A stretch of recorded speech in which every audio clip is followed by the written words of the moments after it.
মাহন ভাই আপনাকে যুক্ত করা হয়েছে। বলেন আপনি। হ্যালো আসিফ ভাইয়া, কেমন আছেন? এই তো ভাই ভালো আছি। আপনার কি খবর বলেন? এই তো ভাইয়া মোটামুটি। আপনি তো ভাইয়া মানে অনেকক্ষণ দেখলাম যে সবাইকে টাইম দিচ্ছেন আজকে। But I have a set of questions ভাইয়া। আমি কয়েকটা কোয়েশ্চেন নিয়ে আসছি। আপনি কি ভাই একটু টাইম দিবেন আমাকে? ঠিক আছে বলেন কিন্তু আপনি যেই প্রশ্নগুলা করেন সেগুলো দেখা যায় আমার হাতের কাছে আমি কিছুই করতে পারি না। তখন দেখা যায় যে ঠিক আছে বলেন তো দেখি কয়টা দিতে আচ্ছা। পারি বা কয়েকটা না করতে পারি। আজকে ভাই আমি আসলে ওইভাবে খুঁজে এমন কমপ্লিকেটেড। জিনিস নিয়ে আসেন যেগুলো আমার হাতের কাছে থাকে না। আচ্ছা, আচ্ছা। না ভাইয়া, আমি আসলে যেটা মানে আমি আপনার কাছে প্রশ্ন করতে যাচ্ছিলাম, মানে আমি তো I have seen you in person. আর আমি যতটুকু আপনাকে as far as I understand যে আপনি আসলে বাংলাদেশে থাকতে মোটামুটি স্বাচ্ছন্দ্য বোধই করতেন, বা আপনার যদি অপশন থাকতো যে আপনি বাংলাদেশে থেকে যাবেন, আপনি নিশ্চয়ই আমার যেটা মনে হয় এই অপশনটা আপনি চুজ করতেন। তো আমার আমার প্রশ্নটা হলো যে আপনি কোন মুহূর্তে রিয়ালাইজ করলেন যে আসলে এই দেশে আপনার জন্য থাকাটা একবারেই মানে সেফ না? এবং আপনি কোন মুহূর্তে আপনি এটা রিয়ালাইজ করলেন যে আপনার চলে যাওয়া উচিত? এটা তো অবশ্যই ২০১৩ সালে যখন বিরাট যখন আক্রমণ হইলো, যখন অ্যাটাক হইলো তারপরে তো তখন আমি এই ধরনের কিছু ভাবি নাই। আ এরপরে যখন এ আ শাহবাগ আন্দোলন হইলো, হেফাজতের ইসলামের আন্দোলন হইলো, যখন আমি জেলে গেলাম তখনও আমি আসলে সিরিয়াসলি এরকম কিছু ভাবি নাই। কিন্তু ওই জেলখানা থেকে বের হওয়ার পর আমি দেখলাম যে পরিস্থিতি চেঞ্জ হয়ে গেছে। আমি কোথাও যাইতে পারতেছি না এবং সবাই আমারে চেনে। আমার চেহারা সবাই জানে, সবাই চেনে। দূর থেকে দেখলেই বুঝতে পারে আমি কে। এবং আমি যখন জেলে ঢুকতেছিলাম সেই সময় একটা মানে পুরা সিনেমাটিক একটা ঘটনা ঘটছিল। আমি যখন জেলে ঢুকতেছিলাম তখন হেফাজতে ইসলামের প্রচুর সংখ্যক নেতাকর্মী জেলে ছিল এবং তারা ২ সাইডে আ থালা-বাসন নিয়ে চিৎকার করতেছিল, "ওই যে আসিফ মহিউদ্দিন আসছে।" ওই যে আসিফ মহিউদ্দিন সকালবেলা আ শুধু সকালটা হইতে দে তোর মারবো আমরা সবাই মিলা, হ্যাঁ? এবং চিৎকার করে এই কথাটা বলতেছে তারা। এবং আমি মাঝখানে আমি তো রাত প্রায় রাতের দিকে গিয়ে পৌঁছেছি জেলখানায়। আ তখন অন্ধকার হয়ে গেছে। মানে ওইখানে তখন রাত আসলে সন্ধ্যা। কিন্তু এখানে তখন রাত। তো আমি মাঝখান দিয়ে হাঁটতেছি এবং ২ পাশ থেকে চিৎকার করে হাজার হেফাজতের কর্মী এই কথাগুলা বলতেছিল। এইটা একটা মারাত্মক অনুভূতি এবং সেই সময় আমি প্রচন্ড ভয় পাইছিলাম এবং আমি থরথর করে কাঁপতে ভিতরে ঢুকতেছি এবং এটাই কি ঢুকে ভাইয়া ফার্স্ট ইনস্ট্যান্স যেখানে আপনি রিয়ালাইজ করছেন যে আপনার মানে মতবাদ বা আপনার চিন্তাধারা আপনাকে একটা রিস্কে ফালাচ্ছে? মানে এটা কি ১ম বার আপনি এই মোমেন্টে রিয়ালাইজ করেছেন? নাকি এর আগেও আপনি হয়তোবা উপলব্ধি করেছেন যে এই ধরনের কথাবার্তা হয়তোবা আপনার জীবনে মানে জীবনকে ঝুঁকির মধ্যে ফালাতে পারে? মানে এটাই কি না, না, ১ম টাইম ছিল? এটা ১ম না। এটা অনেক আগে থেকে অনেক আগে থেকে হইছে। যখন আমি মানে স্কুলে যাইতাম, স্কুল জীবন থেকেই এই ধরনের ঘটনা ঘটছে। বিভিন্ন জায়গায় আমাকে হুমকি দেওয়া হইছে, কাইটা ফেলবে, মাইরা ফেলবে। আমাদের এলাকার মসজিদে বারবার আমার নামে দেওয়া হইছে, ওয়াজ করা হইছে, খুতবা দিতে বলা হইছে। আমার সাথে যেন কেউ না মেশে। আমার সাথে মিশলে নাস্তিক হয়ে যাবে। আমার সাথে কথা বললে নাস্তিক হয়ে যাবে। আমার সাথে কথা বলা নিষিদ্ধ ছিল আমাদের এলাকায়।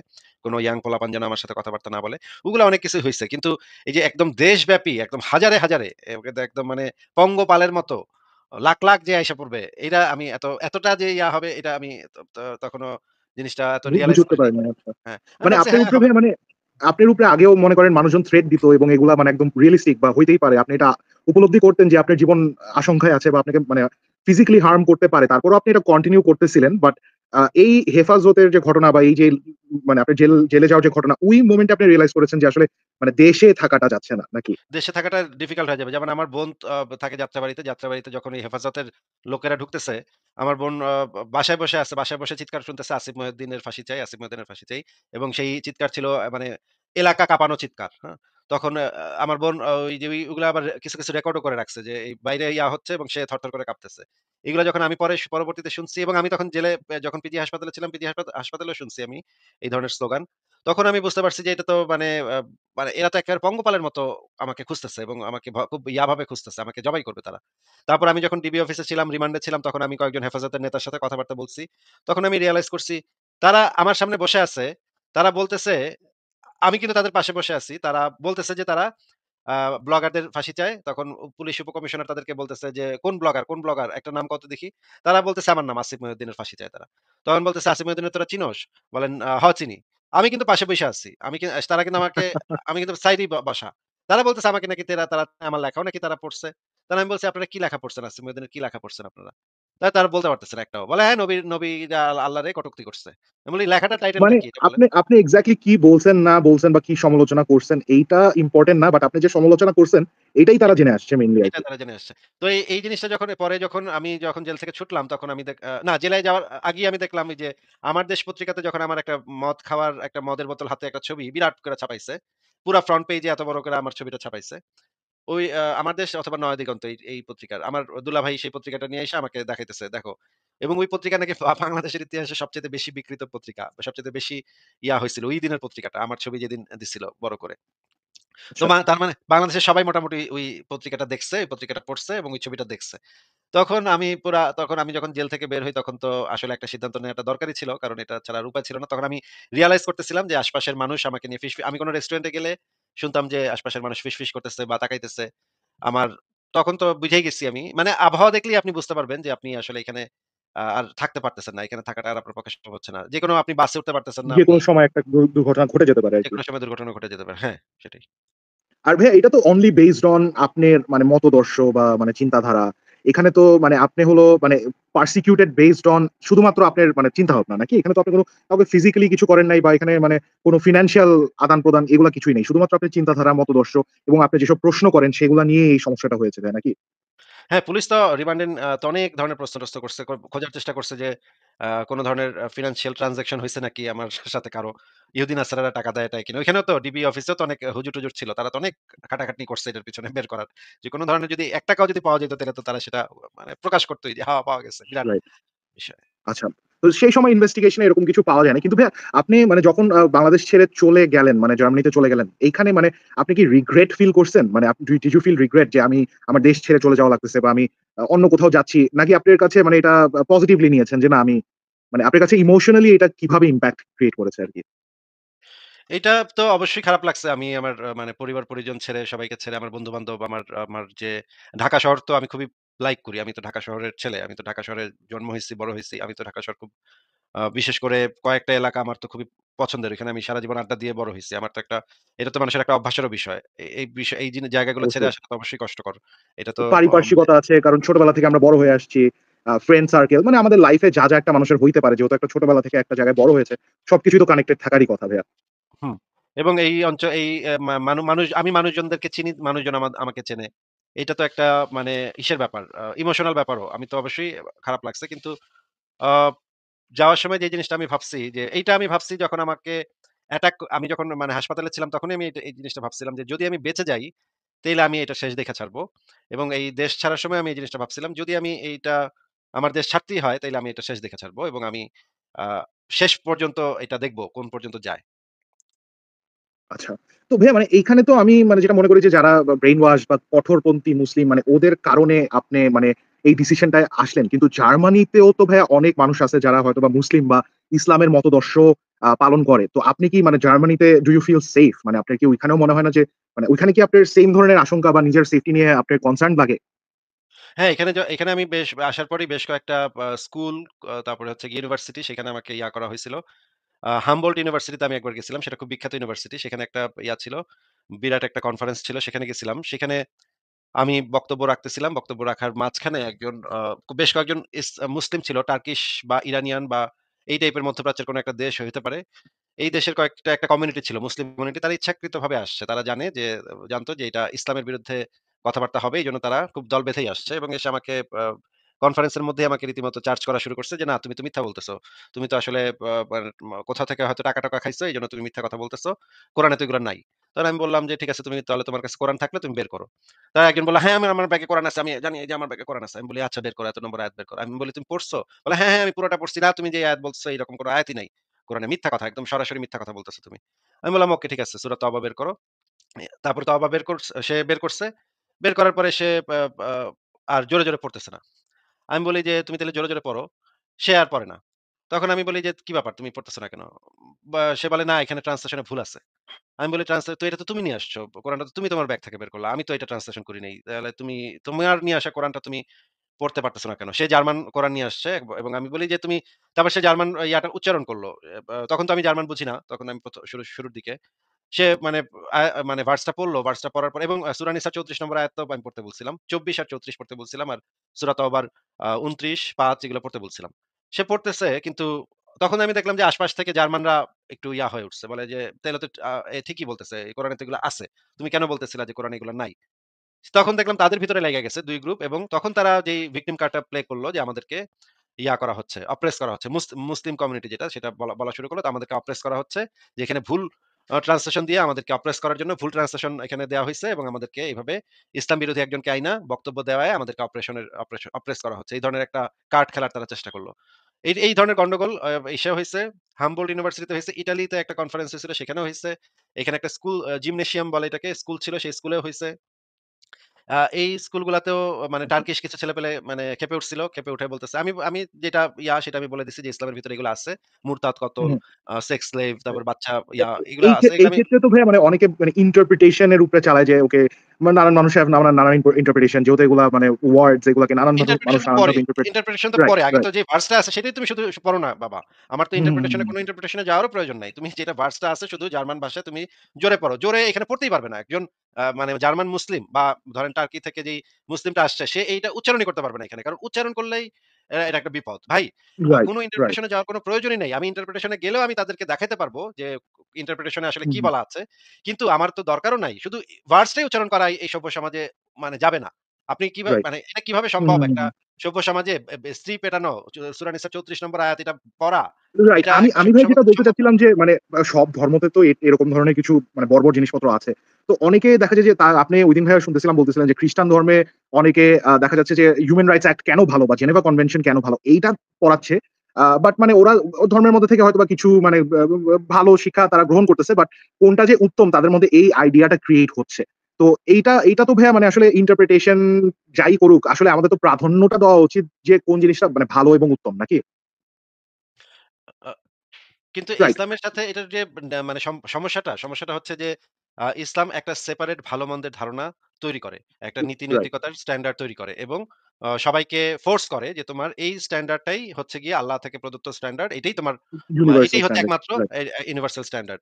তো আপনি তো রাইট। সেই জায়গায় যখন আপনি সাবস্ক্রাইব করতেছেন তখন তো আর আপনি অন্য কোন কিছু আপনার মাথায় আপনি আনতে পারবেন না। এবং অন্য হুম, হুম, কিছু হুম, আনলেই হুম। তখন আপনাকে বলা হবে, ইউরোপিয়ান তুমি তো ইউরোপিয়ানের এক্সপালস স্ট্যান্ডার্ড দিয়ে করে ইয়ে দেওয়া হবে করতেছো। কমিউনিটি থেকে। রাইট। কমিউনিটির হ্যাঁ। ভিতর থেকে সমস্যাটা ক্রিয়েট হবে তখন। মানে এটা তো আমরা অনেক আলেমদের মধ্যে দেখি যে তাদের নিজেদের মধ্যেই অনেক দ্বিমত মাঝে, মাঝে তারা পোষণ করে। ভাই আরেকটা জিনিস ভাই আমি একটু জিজ্ঞেস করতে চাই। মানে আপনি কি কখনো মানে বাংলাদেশে রিটার্ন করার কথা মানে সিরিয়াসলি কনসিডার করে দেখেছেন? মানে বাংলাদেশে আপনি ফিরে আসার কথাটা কখনো কনসিডার করেছেন? বা আপনি মানে মানে আপনার যদি সেফটি সিকিউরিটি গ্যারান্টি করা হয় বা এমন কি ক্রাইটেরিয়া আছে যেগুলো আসলে বাংলাদেশ মিট করলে আপনি আসলে বাংলাদেশে সিরিয়াসলি হয়তোবা আসার চিন্তাভাবনা আপনি করতে পারবেন? এখন ইউরোপে আমি খুবই ভালো আছি আসলে সত্য কথা হচ্ছে। খুবই ভালো। এখানে জীবন খুবই শান্তিপূর্ণ জীবন। আমার কোনো টেনশন নাই। আমার চিকিৎসা সেবা থেকে শুরু করে সমস্ত কিছু একদম পারফেক্ট। হ্যাঁ? আমি আসলে ফেরত যাওয়ার কোনো আসলে প্রয়োজন নাই। কিন্তু যদি আমি কখনো দেখি হুম। যে বাংলাদেশে আমার নিরাপত্তা নিশ্চিত করা হবে, তাইলে অবশ্যই আমি আমার ফ্যামিলি নিয়ে আ ফেরত যাওয়ার কথা ভাববো। অবশ্যই ভাববো। কারণ আমার তো মানে আমাদের এই এইটা ভাইয়া লাইফগুলা হইতে যদি হইলে মানে এই জিনিসটা হইতে হইলে মানে আপনার এই সিচুয়েশনটা অ্যাচিভ করতে হইলে আমাদের ফান্ডামেন্টাল চেঞ্জেস যেগুলা দরকার সেগুলা কি ভাইয়া একটু যদি ডিটারমাইন মানে আপনার ওপিনিয়ন এ যদি একটু ডিটারমাইন করে বলতেন? এই যে প্রত্যেক মানুষের ধর্মের স্বাধীনতা যেটা আমাদের সংবিধানে লেখা আছে, একজন মানুষের ধর্ম পালন বা না পালন, ধর্মের সমালোচনা করার অধিকার, ব্লাসফেমির অধিকার, একদম পরিষ্কার ব্লাসফেমির অধিকার আমাদের চাই। আ এই যে জিনিসটা পৃথিবীর সভ্য দেশগুলাতে আছে, এই অধিকারগুলা পৃথিবীর সভ্য দেশগুলাতে আছে যে আমি চাইলে, না চাইলে নাও করতে পারি। কিন্তু চাইলে আমি আল্লাহ, রাসূল, ঈশ্বর, যিশু এদের তীব্র সমালোচনা করতে পারি। আমি কি লিখবো সেটা আমার শুধুমাত্র আমার লেখার মাধ্যমে আমাকে জবাব দিতে হবে। যুক্তির মাধ্যমে আমাকে জবাব দিতে হবে। এইটা যদি শুধুমাত্র এনশিওর করা হয়, এইটার জন্য আমাকে আমার চাকরিতে, আমার মানে রাস্তাঘাটে বা আমাকে পুলিশ কোন ধরনের হ্যারাসমেন্ট এর শিকার আমি হব না। কোন ধরনের বৈষম্য আমার সাথে করা হবে না। এইটুক যদি এনশিওর করা হয় তাহলে তো আমি অবশ্যই দেশে ফিরে আসার কথা ভাববো। আচ্ছা তাহলে ভাইয়া মানে আপনি আ বলতে চাচ্ছেন যে কারো বিশ্বাস বা কারো মতদর্শের উপরে ভিত্তি করে তাকে মানে তার সাথে বৈষম্য ক্রিয়েট করাটা কখনোই উচিত না। তো না, না এইটাই কি ভাইয়া বলতে যতক্ষণ চাচ্ছেন না এবং এটা হ্যাঁ, হ্যাঁ। যতক্ষণ না আচ্ছা আমি প্লিজ। কাউকে ধর্ষণের হুমকি দিচ্ছি, হার্ম করার হুমকি দিচ্ছি, কোন ধরনের হুমকি-ধামকি দিচ্ছি, কোন ধরনের ক্ষয়ক্ষতি করার হুমকি-ধামকি দিচ্ছি, অথবা আ কারো জন্মগত বৈশিষ্ট্য, যেই জন্মগত বৈশিষ্ট্যগুলা সে নিজে চুজ করে না, নিজের উপরে নাই, আ সেগুলা সে ঐচ্ছিকভাবে নির্ধারণ করে, ইচ্ছা করে নির্ধারণ করে, সেগুলার সমালোচনা আমি করতে পারি। কিন্তু যেগুলা সে জন্মগতভাবে প্রাপ্ত, যেগুলা সে ইচ্ছা করলেই পরিবর্তন করতে পারে না, সেগুলার সমালোচনা করা যাবে না। এই জিনিসগুলার তো সমালোচনা, এগুলা তো বাকস্বাধীনতার ক্যাটেগরির ভিতরে পড়বে না তখন। হুমকি-ধামকি এবং মানুষের যে হ্যারাসমেন্ট, গায়ের অ্যাসল্ট চামড়া, হয়ে যাবে। হ্যাঁ, রাইট, রাইট। আ হ্যারাসমেন্ট বা মানে অ্যাসল্ট হয়ে যাবে। বা একজনকে ডিরেক্টলি গালি দিলে সেটাকে আসলে সমর্থন বা সেটাকে বাকস্বাধীনতা বলা যাচ্ছে না। বাট না, না কেউ যদি গালি দেয়া একজন যাবে। গালি দেয়া যাবে। আচ্ছা। অবশ্যই গালি দেয়া যাবে। বা মানে স্বাধীন দেশে আমি গালি দিতে পারব না কেন? অবশ্যই গালি দিতে পারব। হুম, কিন্তু হুম। আপনার গায়ের চামড়া নিয়ে আমি গালি দিতে পারব না যে আপনার গায়ের চামড়া হচ্ছে কালা, আপনি হচ্ছেন এইটা। বা আপনি খাটো বা আপনি আপনি যদি একজন যদি একটা প্রতিবন্ধী হয় তাকে আমি প্রতিবন্ধী ওই গালিটা দিতে পারব না। কারণ এটা তো সে নিজে চুজ করে সেই জিনিসটা হয় নাই। সেটা তো তার জন্মগত বৈশিষ্ট্য। জন্মগত বৈশিষ্ট্য নিয়ে কাউকে কটাক্ষ করা এটা আ আইনগতভাবে একটা বাধ্যবাধকতা থাকা উচিত যে জন্মগত বৈশিষ্ট্য এই জিনিসটা নিয়ে মানে কাউকে ছোট করা, কাউকে তাচ্ছিল্য করা, এই যে এই বৈষম্য করা এগুলা করা যাবে না। কিন্তু এছাড়া আর কোন রেস্ট্রিকশন তো থাকা উচিত না। এই ২ টা রেস্ট্রিকশন ছাড়া আর কোন রেস্ট্রিকশন বাক স্বাধীনতার উপরে থাকা উচিত না। আচ্ছা ভাইয়া, যেহেতু বাংলাদেশের মেজরিটি মানুষ মুসলিম এবং এটাই ডমিন্যান্ট রিলিজন, এইখানে তো ভাইয়া আসলে মানে আপনার ক্রিটিসাইজ করার কোনো স্কোপই আসলে নেই। তো এরকম ধরনের যে ধর্ম বা রাষ্ট্রীয় আইন যেখানে কোনো একটা সামাজিক ব্যবস্থাপনা বা সামাজিক আইনের আপনি ক্রিটিসাইজ করতে পারবেন না এবং ক্রিটিসাইজ করলে আপনাকে চরম শাস্তি ভোগ করতে হবে। এই ধরনের সমাজের আসলে সমস্যাগুলা কোথায়? এবং এইটার আসলে মানে লং টার্ম ইফেক্ট আপনার ওপিনিয়নে কি হতে পারে? এইটার মানে সমস্যার সবচাইতে বড় সমস্যা দেখেন ইউরোপেও তো একসময় এই রকমের অবস্থা ছিল। কিন্তু ইউরোপে যেই আ রাইট। ক্রিশ্চিয়ান বুদ্ধিজীবীরা ছিল, পারসিকিউশন হয়েছে অনেক। হ্যাঁ, হ্যাঁ। হ্যাঁ, যেই বুদ্ধিজীবীরা ছিল তারা বেশ কয়েকটা বড় ধরনের সংস্কার করেছে। সমাজের ভিতরে বড় ধরনের একটা বৈপ্লবিক পরিবর্তন নিয়ে আসছে। আ ফিলোসোফাররা, বিজ্ঞানীরা, তারপরে সাহিত্যিকরা এরা এদেরকে এই প্রোটেকশনটা সবসময় দিতে হয়। যে আ সবসময় যে যে ধরেন যারা বুদ্ধিজীবী তাদেরকে এই প্রোটেকশনটা সবসময় রাষ্ট্র থেকে দিতে হবে যে তাদের উপরে যেন কোন ধরনের না হয়। যেমন ধরেন ভল্টেয়ার, রুশো যখন ইউরোপে এই এনলাইটেনমেন্ট এর যে আন্দোলন করছে সেই সময় কিন্তু তাদেরকে প্রোটেক্ট করা হইছে। নানাভাবে তাদেরকে প্রোটেক্ট করা হইছে। এই উত্তেজিত জনতা যেন তাদেরকে আইসা না পিটায় সেটার জন্য নানা ধরনের প্রোটেকশন এর ব্যবস্থা করা হইছে। এই প্রোটেকশনটা যদি না দেয়া হয়, বাংলাদেশের সমস্যাটা হচ্ছে বাংলাদেশ অত্যন্ত দুর্নীতিগ্রস্ত একটা দেশ। এই কারণে আ এই প্রোটেকশনটা কখন এবং বাংলাদেশের বুদ্ধিজীবীরা এটা বোঝে যে তারা মাইর খাবে। এই কারণে সরকার রাষ্ট্র তাদেরকে সেই প্রোটেকশনটা দিবে না। এই কারণে তারাও তাল মিলায়া কথাবার্তা বলে। এই জঙ্গিদের সাথে তাল মিলায়া কথাবার্তা বলে। এই কারণে বাংলাদেশের যে বুদ্ধিজীবীরা তারাও ফ্রড, তারাও বাটপার। তারাও বেশিরভাগই হচ্ছে বাটপার টাইপের লোকজন। হ্যাঁ? বাংলাদেশের 95% লোকই বাটপার, বাটপার টাইপের লোকজন। রিকশাওয়ালা থেকে শুরু করে সব মেক্সিমাম লোকই আপনি আশপাশে সব যা শ্রেণীর দেখবেন মানুষ আপনি সব বলতেছেন দেখবেন। আরকি। ভাই, আপনি বাংলাদেশের বুদ্ধিজীবী একই সাথে বাক স্বাধীনতা চায়, একই সাথে ব্লাসফেমি আইনও চায়। এরকম হচ্ছে বাংলাদেশের বুদ্ধিজীবী। আপনি ট্রু। ইনফেক্ট একটা চায়ের দোকানে যাবেন। চায়ের দোকানেও দেখবেন তারা যে চায়ের যে দুধটা মিশাইতেছে, ওটার ভিতরে কিছু একটা ভেজাল দিয়ে দিচ্ছে বা কিছু একটা দিয়ে দিচ্ছে যেটার কারণে আপনার পেট-টেট খারাপ হবে, পেট-টেট নষ্ট হবে। আর মানে এই খারাপ কাজগুলাকে নরমালাইজ করে ফেলেছে। মানে this is a standard to go by nowadays আরকি। হ্যাঁ, এবং আপনি আ মানে একদম টপ টু বটম করাপ্টেড, হ্যাঁ? বাংলাদেশের রাষ্ট্রের একদম টপ টু বটম করাপ্টেড। এই করাপ্টেড একটা ইয়াটাকে আপনি যখন এই সেই এই কারণেই দরকার ছিল এই মানে বুদ্ধিজীবী যেই ইয়াটা আছে তাদেরকে এই প্রোটেকশনটা দেয়া। তারা যেন তাদের কথাগুলা ঠিকভাবে বলতে পারে। তারা একটা নতুন বৈপ্লবিক চিন্তাভাবনা নিয়ে আসতে পারে।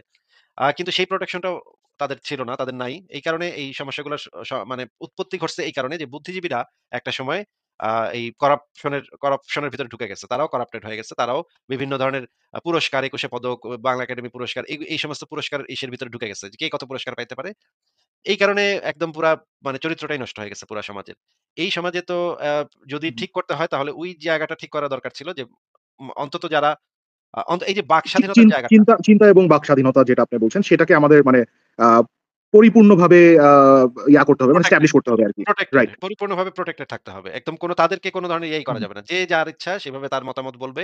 এইটাকে সর্বোচ্চ প্রটেকশনটা যদি দেয়া যাইত, তাইলে দেখেন শুধুমাত্র এইটুকু যদি করা যাইত তাইলে কিন্তু বা আমি গ্যারান্টি দিয়ে দিছি কিন্তু কয়েকদিন আগে আমি একটা স্ট্যাটাস দেখছিলাম। জাস্ট এটা গ্যারান্টি দেন যে আমাদেরকে খুন করবেন না, জবাই করবেন না। আমি গ্যারান্টি দিব। আমারে ৫ বছর সময় দেন আমি বাংলাদেশে গিয়ে মুক্ত চিন্তার কথা বলব। আমি যুক্তি দিয়ে কথাবার্তা বলব। আমি ৫ বছরের ভিতরে বাংলাদেশের চেহারা চেঞ্জ করে দিব। এটা আমি চ্যালেঞ্জ করতেছি এবং এটা আমি গ্যারান্টি দিতেছি। যদি আমি না পারি তাইলে আমি নিজে মুসলমান হইয়া আমি ওয়াজ করমু যান। ভাইয়া এই ক্ষেত্রে মানে যদি আপনি একটা আমাকে এক্সাম্পল দিতে পারেন, মানে যেসব দেশ এই জিনিসগুলাকে মানে বাক স্বাধীনতা এবং চিন্তার স্বাধীনতা, ধর্মের স্বাধীনতা, ধর্ম নিরপেক্ষতা এই দেশগুলাতে যেগুলা মানে যেসব দেশ এগুলা মেইনটেইন করে, সেইগুলার দেশের তুলনায় মানে যেসব দেশ মেইনটেইন করে না, আ মানে কোন দেশগুলো আসলে মানে ভালো আছে বা যেসব মেইনটেইন করে না তাদের আসলে মানে কি প্রবলেম গুলা ফেস করতে হচ্ছে মেইনলি? আ এম সালফি ভাই বোধহয় কিছু বলবেন নাকি? হ্যাঁ ভাই, যারা মেইনটেইন করে না ওরা তো পাকিস্তান, আফগানিস্তান। আর যারা মেইনটেইন করে ওরা নরওয়ে, ডেনমার্ক, জার্মানি। এটা তো ভেরি অ্যাপারেন্ট। রাইট। হ্যাঁ, ভাইয়া এইখানে মানে এখানে কিন্তু তো পরিষ্কার আমরা দেখেন পাকিস্তানে তো রাইট, সবচাইতে বেশি এটা ব্লাসফেমির যে মানে পোড়ায় ফেলা, রাস্তাঘাটে মানুষকে নিয়ে হুম। পোড়ায় মেরে ফেলা। এটা তো বা পাকিস্তানে আফগানিস্তান যদি বলি সেখানেও বেশি। তো আমাদের মানে ধার্মিক পারসিকিউশন খুবই বেশি। হ্যাঁ, বলেন মাহান ভাই বলেন। মাহান ভাই আপনি মিউট করে রাখছেন। আপনার কথা সরি ভাই, বলতে আমি মিউটে বলতেছিলাম। আচ্ছা ভাইয়া, আমি একটু আপনাকে যে নেক্সট কোয়েশ্চেনটা করব ভাইয়া, সেটা হলো যে মানে টলারেন্স এর যে ব্যাপারটা ভাইয়া, মানে টলারেন্স তো গোস বোথ ওয়েজ। মানে মনে করেন মুসলিমদেরও টলারেন্ট হওয়া উচিত এবং অন্য ধর্মের মানুষ মানুষেরও একটু টলারেন্ট হওয়া উচিত। তো মানে টলারেন্সের সংজ্ঞাটা আসলে আপনার ওপিনিয়নে কি? টলারেন্সের সবচাইতে ১ম যে শর্তটা সেটা হচ্ছে আমাদের টলারেন্ট হতে হবে। তবে আ কি যেন একটা কথা আছে? নট টলারেন্ট টু ইনটলারেন্স এই টাইপের কি যেন একটা ফারাজ ভাই কথাটা যেন কি? আ উ আমাদের এটা হওয়া যাবে না। ওই তো ইনটলারেন্স এর উপর টলারেন্ট হওয়া যাবে না আরকি। হ্যাঁ, এই ধরনের একটা যেমন কি যেন একটা কথা। আমি আপনার বাক স্বাধীনতা চাই না। এই কথা বাক স্বাধীনতার অংশ না। এরকমই আরকি। হ্যাঁ, যারা আচ্ছা। হচ্ছে ইনটলারেন্ট মানে যারা হচ্ছে আমাদের আ মনে করেন মনে করেন একজন শরিয়া সমর্থক আমেরিকাতে এসে আ সে ইয়া করতেছে, শরিয়া আইন চাচ্ছে।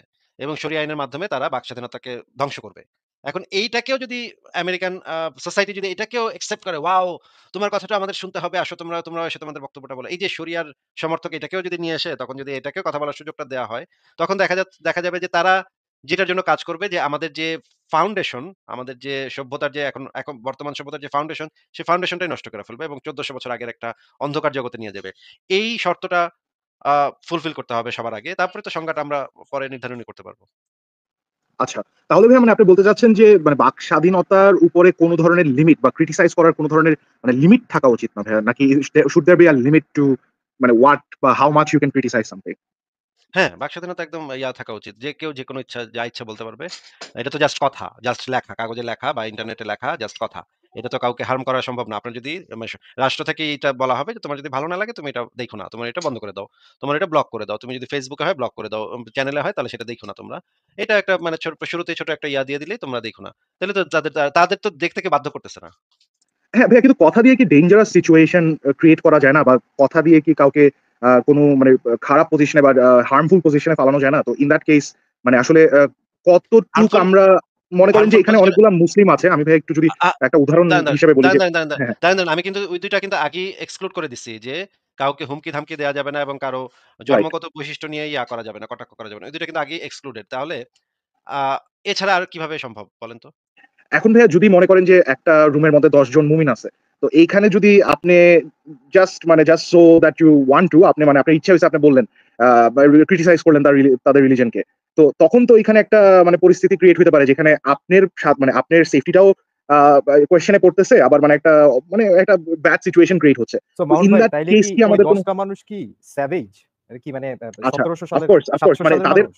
হ্যাঁ, হ্যাঁ, হ্যাঁ। তাহলে টলারেন্স টা কিন্তু প্রবলেমটা তাহলে কাদের? মানে প্রবলেমটা কাদের? প্রবলেমটা হলো যারা ওই ১০ টা মানুষেরই প্রবলেম। মানে আসলে এক্সাক্টলি। আমাদের এখানে আমরা মানে আপনি যেটাই বলবেন সেটার জন্য তারা যেই রিঅ্যাকশন টা দিচ্ছে এখানেই তারা টলারেন্স টা প্রদর্শন করতেছে ওই না যে বা আসিফ তাদের ভাই যে মধ্যে কোনো কথাটা টলারেন্স নেই। বলছিল, আসিফ ভাই যে কথাটা বলছিল মামুন ভাই, ওই ফ্রেজটা হচ্ছে do not tolerate the intolerant. Right? So আপনি এই যে আসিফ ভাইয়ের মন চাইছে উনি বলছে দেখে কি মানে এদের কি কন্ট্রোল নাই? এরা কি মানুষ না নাকি স্যাভেজ? যে আপনি বলছেন দেখেই আসিফ ভাইয়ের নিরাপত্তাটা হয়ে গেল। কেন হবে ভাই সেটা? হুম, হুম। এটা তো right, of violence course insight মানে করে না। ভায়োলেন্স ইনসাইট করা হচ্ছে মামুন ভাই ধরেন আমার একটা প্ল্যাটফর্ম আছে। এই লাইভ থেকে আমরা বললাম আজকে ফর এক্সাম্পল যে তোমাদের আশেপাশে যা আছে সবাইকে ধরে মারা শুরু করো। That is inciting right, violence. আর আরেকটা রাইট। হচ্ছে যে আমার ভাই মন ফর চাইছে আমি এক্সাম্পল কোন একটা একটা একটা স্কন্ডার পলিসিকে ধরে কোয়েশ্চেন জবাই করি। কর। একটা স্কন্ডার রাইট মানে ধরে জবাই কর ফান্ডামেন্টালি তো নির্বাচন। আমরা যদি দেখি যে রিলিজিয়াস টেক্সটই আসলে ভায়োলেন্স ইনসাইট করে থাকে মোস্ট অফ দ্য টাইম। মানে ডিসপাইট আসিফ ভাই যাই বলুক না বলুক, আমি তো কখনো আসিফ ভাইকে আসলে দেখিনি যে সে ভায়োলেন্স মানে তার যে অনুসারী আছে বা ফ্যান ফলোয়ার আছে, অফ কোর্স তার অনেক ফ্যান ফলোয়ার আছে এখন। তো আমি তো কখনো আসলে দেখি নাই যে আসিফ ভাই তাদেরকে উৎসাহ দিচ্ছে যে তোমরা কোন ধরনের ভায়োলেন্ট কিছু করো। ইনফ্যাক্ট এটার উল্টা দেখি যে মানে মুমিনরা আসলে ভায়োলেন্সটাকে এনকারেজ করে থাকে। এক্সাক্টলি দেয়ার কামস দ্য মানে ওই যে ফ্রিডম অফ স্পিচ আসিফ ভাই যেটা বলছে। ফ্রিডম অফ স্পিচ থেকে ২ টা জিনিস এক্সক্লুডেড। একটা হচ্ছে আপনি ভায়োলেন্স ইনসাইট করতেছেন, আরেকটা হচ্ছে মানুষকে আপনি রেইস তাদের বাই বার্থ তারা যে ট্রেটস গুলা পেয়েছে এগুলাকে ক্রিটিসাইজ করা, তাদেরকে হার্ম করা, হার্ট করা। এই ২ টা বাদ দিয়ে ভাই আপনার যা ইচ্ছা তাই আপনি যা ইচ্ছা তাই করতে পারেন। আপনি আজকে হোয়াইট হাউসের সামনে ডোনাল্ড ট্রাম্পের ন্যাংটা ছবি নিয়ে দাঁড়ায় থাকবেন। কারো কিছু করার নাই। That is your freedom of in fact speech. এটাতে ইনফেক্ট কিছুই করতে থাকছে। পারবেন না। ইনফেক্ট হুম, এটা হইছে। আমেরিকাতে এটা হইছে। এবং জার্মানিতে এটা হইছে। জার্মানিতে আমি হইছে নিজে হ্যাঁ। দেখছি অ্যাঙ্গেলা মেরকেলের কার্টুন আঁকছে। নগ্ন অ্যাঙ্গেলা মেরকেল। আমি দেইখা পুরা মানে একজন বয়স্ক মহিলা আমারই লজ্জা লেগে গেছে। কিন্তু এটা মানে এখানে পুলিশ ওই সময় কিন্তু অ্যাঙ্গেলা মেরকেল চ্যান্সেলর ছিল। এখানে পুলিশ আইসা সেই কার্টুনকে প্রোটেক্ট করতেছে যেন ওই কার্টুনটাকে সরায় দিতে না পারে। মানে একটা সভ্য দেশের সিস্টেমটা এরকম হওয়া উচিত যে পুলিশ ওই বাকস্বাধীনতাটাকে প্রোটেক্ট করবে। যদি ওই বাকস্বাধীনতা এমনও হয় যে সেটা খোদ অ্যাঙ্গেলা মেরকেলের মানে ন্যাংটা ছবি প্রকাশ করতেছে। তারপরেও ওইটাকে প্রোটেকশন দিবে অ্যাঙ্গেলা মেরকেলের সরকার। এইটা হচ্ছে বাকস্বাধীনতার মানে হওয়া উচিত, চরিত্রটা হওয়া উচিত। রাইট। আর আল্টিমেটলি ভাইয়া আপনি যেটা মানে বলতে চাচ্ছেন যে নো বিলিফ অথবা কোন ধরনের সামাজিক ব্যবস্থা বা দর্শন ক্রিটিসিজম এর ঊর্ধ্বে থাকা উচিত না। হ্যাঁ, আচ্ছা ভাইয়া, thank you so much for your time ভাইয়া। এই কয়েকটাই প্রশ্ন ছিল। It was a pleasure. তো ঠিক আছে ভাইয়া, you guys continue. Have a great night. Bye. ঠিক আছে মোহন ভাই, আবারও কথা হবে। ভালো থাকেন তাহলে। ওকে ভাইয়া।